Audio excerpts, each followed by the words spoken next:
बिस्मिल्लाहिर्रहमानिर्रहीम। अस्सलामु अलैकुम। आज मैं आपको HTML पेज को डिज़ाइन करने का तरीका सिखाऊंगा कि कैसे आप एक बेसिक स्ट्रक्चर हासिल कर सकते हैं डिव को इस्तेमाल करते हुए।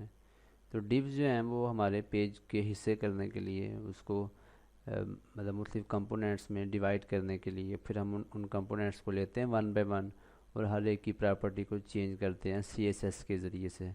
तो सारा मैं आज आपको यहाँ पे आपके सामने एक्सप्लेन करूँगा। तो पहले बेसिक आप HTML का कोड बना लें और इसको एक टाइटल दे दें माई वेब पेज और एक हेडिंग लगा लें।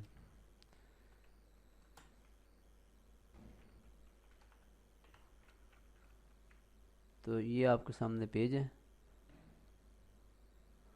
और जिसके अंदर एक हेडिंग लगी है वेब पेज। अब इसको डिज़ाइन करना है।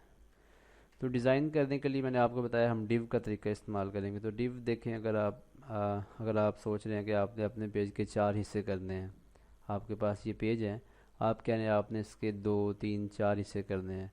तो अभी हम इस पेज के 3 हिस्से करेंगे, तो डिव के ज़रिए से करेंगे। तो अब मैंने एक बना ली डिव, उसको आईडी असाइन कर दी। अब आईडी क्या है? आईडी एक एक यूनिक आइडेंटिफायर है कि आपने आपने कोई चीज़ बनाई है, जिस तरह एक डिव या दो आपने एक और बनाई डिव, तो 2 3 डिव्स आपने बना ली हैं। अब आपने उनको आइडेंटिफाई करना है कि ये जो डिव है मैंने इस पे एक आईडी लगा दी है। अब इस आईडी के ज़रिए से मैं इसको एक्सेस कर सकता हूँ। तो आईडी यूनिक होती है, आईडी डुप्लीकेट नहीं हो सकती। अगर एक चीज़ पे आपने एक आईडी लगा दी है तो कहीं और आप वो नहीं लगा सकते। तो ये आईडी के बारे में एक और होती है क्लास, वो भी उसको भी हम यूज़ करेंगे बाद में किसी और लेक्चर में। लेकिन उससे ये होता है कि आप एक ही क्लास मुख्तलिफ डिव्स या मुख्तलिफ जो कंपोनेंट्स हैं उन पे अप्लाई कर सकते हैं। तो अभी मैं आईडी पे काम कर रहा हूँ, तो मैंने इसको एक आईडी दे दी div1 और इसके अंदर लिख दिया div1। तो 2 और बना ली,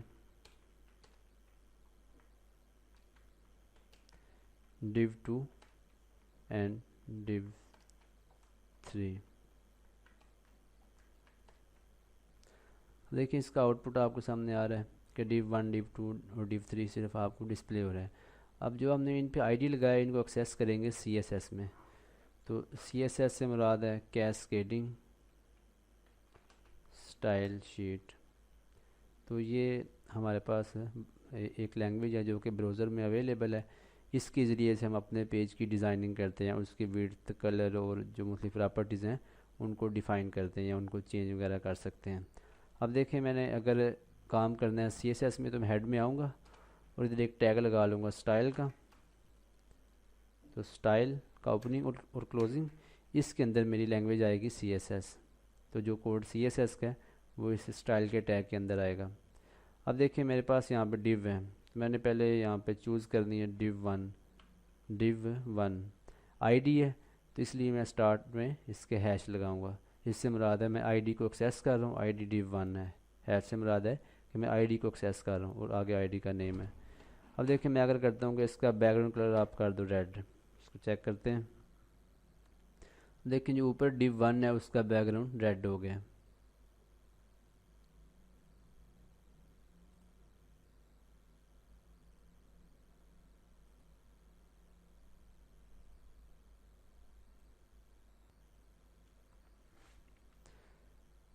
तो ये जो हमने लगाया div1, ये आईडी को सिलेक्ट किया है, तो ये होता है सिलेक्टर।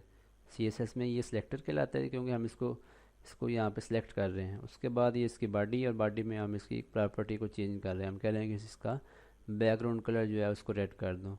तो ये जो है बैकग्राउंड कलर, आगे कॉलन, और उसके बाद जो हमने प्रॉपर्टी चेंज की है उसकी वैल्यू आगे सेमी कॉलन। अब अगर मैं इसकी डिफ़ाइन करता हूँ विड्थ, तो मैंने इसकी विड्थ डिफ़ाइन कर ली। इसकी विड्थ हमने कर दी 100%। इस पेज का जितना भी एरिया उसके लिहाज से इसको पूरे पेज पे फैला दूँ। इसकी हाइट मैंने डिफ़ाइन कर ली यहाँ पे 200 पिक्सल। इसको चेक करते हैं क्या डिस्प्ले आ रहा है। देखें हमें ये डिस्प्ले आ रहा है कि इसकी हाइट वो मतलब पूरे पेज पे है, लेकिन इसकी जो विड्थ है वो हमारे पास 200 है। तो इसको हम और ज़रा और छोटा करके 150 करके चेक करते हैं कितना डिस्प्ले हो रहा है। तो ये हमारे पास आ गया 150 का। अब देखें div1 को मैंने चेंज कर लिया। अब मैंने div 2 को एक्सेस करना है, तो div 2 ये मैंने चूज़ किया सिलेक्टर, उसके बाद इसकी बॉडी। तो बॉडी में आके जो हमने काम करना है वो ये है कि अब हमने div 2 को डिज़ाइन करना है। तो इसका बैकग्राउंड कलर हमने कर दिया येलो, और इसकी विड्थ हमने कर ली, इसकी विड्थ हम डिफ़ाइन कर लेते हैं ज़रा, हमारे पास प्रॉपर एक फ्लो आ जाएगा। इसकी कर ली 800 पिक्सल, और इसकी विड्थ हमने डिफ़ाइन कर ली div 2 की 300 पिक्सल, और हाइट जो है इसकी डिफ़ाइन कर ली 600 पिक्सल। हाँ जी, तो ये हमने इसकी प्रॉपर्टी चेंज कर ली। अब देखें, अगर इस पेज की जो प्रॉपर विड्थ है उसको मेंटेन रखें, तो आपके सामने ये आ रहा है कि div 2 और div 3। तो अब हमने इनको फ्लोट किया लेफ़्ट पे। सब ये है कि इसको आप यहाँ इस पे इस साइड पे कर दो फ्लोट, इसका भी फ्लोट लेफ़्ट है और इसका भी फ्लोट लेफ़्ट है। तो इस तरह हम डिज़ाइन करते हैं पेज के ऊपर। हमारे पास हेडर आ गया, ये अगर आप इसको चेंज कर लें हेडर, ये हमारे पास हेडर है। और इस साइड पे हमारे पास क्या है, इस साइड पे हमारे पास ये साइड बार है, और ये हमारा कंटेंट है। तो आप यहाँ पे अपना लोगो वगैरह लगा सकते हैं। यहाँ पे आपकी साइड बार आ गई, आपके लिंक्स वगैरह, और यहाँ पे आपका कंटेंट आ गया। तो ये हमने देखा कि बेसिक स्ट्रक्चर जो हम बनाते हैं कैसे बना सकते हैं। अब अगर इसको हम कर दें विड्थ को 400,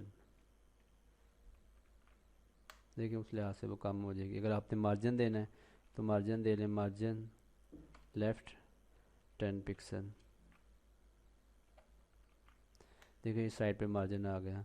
अगर आपने टॉप पे लगाना है मार्जिन, तो ऊपर से फिर आएगा मार्जिन बॉटम, मार्जिन बॉटम, इस पर भी लगा दें 10 पिक्सल, तो अब टॉप साइड से मार्जिन आ गया। तो इसको हम कर देते हैं यहाँ पे 490। देखें ये जो है ना मार्जिन में साथ शामिल हो रहा है। उसके अलावा फिर हमने उसके विड्थ उसको माइनस करके यहाँ डिफ़ाइन कर दिया।